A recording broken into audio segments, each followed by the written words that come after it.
Welcome to Small Business Big Visibility. We're in the middle of a mini series all about business fundamentals. Now, these are not necessarily the things you need to know as soon as you're starting your business. There's way too many people who will try and give you too much advice for that point in time. And if you're just getting started, the main thing you need to do is figure out what you're going to sell and then go sell a few of them because you're going to learn so much more. But today we're actually talking about a principle that's absolutely critical to keep in mind as you're going on your business journey. Now, each of us starts off with a business at some level. Maybe you bought that business, maybe you inherited the business, maybe you started the business. So each one of us are at a different place, some brand new to it, some have been in it for decades. Regardless of where you're at, this principle and this analogy applies. Where you're at in your business today, you have pretty good hindsight as to what's happened in your past. But you don't necessarily have a clear picture of what's up ahead of you. It's kind of like driving in the fog. You know what you've already seen, but you don't know what's going to be coming in the future. This is absolutely critical because as small business owners, oftentimes we can get stuck in analysis paralysis. And this analysis paralysis can rear its ugly head in so many different forms. I've seen people who don't even bother to start their business because they're so worried about all these steps that are 20 steps away when what they really need to do is take that initial step. Now, this applies at, like I said earlier, all stages of business, not just if you're brand new to business. And this really applies to everything in life. Wherever we're standing in this moment, we don't know what's ahead. We don't know what's right around the corner, but oftentimes we have enough clarity that we can take a few steps. A lot of people will tell you, you've got to find your why, you've got to come up with a business plan, you have to know all the details, and it usually doesn't work. Not like that. It's interesting, I heard a guy who once said, the moment you start the business is the time you know the least about your business. So why are you going to spend 3 months documenting all the things you don't know about your business when you're first getting started?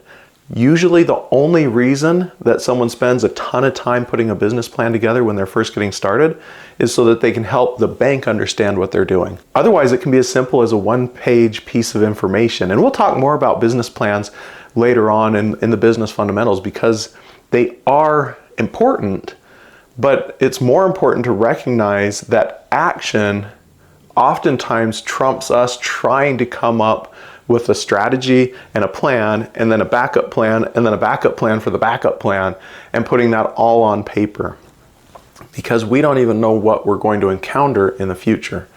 As you go throughout your day, as you go throughout your business, remember it's good to have a vision of where you want to get to.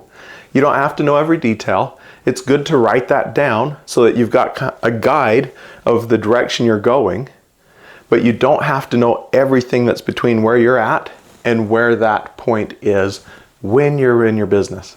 I had someone just the other day who was asking me, they're like, I keep being told I need to do SEO, I need to do social media, I need to do ads. And within ads, I need to do social ads, I need to do search ads, and I need to do other ads like mailers and postcards and door hanger, all those different things. And they're overwhelmed. They can't see which one's going to be the best one for them. In their particular case, they already had a couple of strategies that they were working on, and they hadn't fully maximized those yet. So he already knows what's worked in the past, and he can make adjustments to get more return out of that in the future. That's my advice. And then once he starts to maximize those out, then pick another one and stick with it for a while. It's the same concept as being again in that fog where he knows what's happened in the past. He's not sure what to do in the future. People are shouting out saying, this is the way to go. Hey, come over here and pay me money. I know how to get you somewhere. When in reality, he needs to stay focused on what he knows works and not stretch himself too thin. And then the other side is he needs to have an idea of what he wants to chase, because if he knows his goals out here, he'll know which and how many of those other activities he should be doing, and he'll be able to make better decisions because of that. Another thing I've heard about being a business owner is it's the best self-improvement program out there, second to being a parent. And the reason for that is all the weaknesses in the business usually come from weaknesses in who we are. They're not our character strengths. We play to our strengths naturally. And so we don't have to know everything. We don't have to see everything, but we do have to be on this continual journey of improvement. I had a friend who said it's kind of like climbing a perpetual mountain. There's always something else you can climb when you're growing and scaling your business. You're never done. But what you do is wherever you're at, so it may be in your promotion and your advertising, maybe you're really weak in that, but you take another step forward. And once you take that step, it usually becomes clear what the next one is, the next one, the next one. And sometimes you make a mistake and you have to take a couple steps back and go on a new direction. But there's not really a solid way for business owners to have a crystal ball to know that.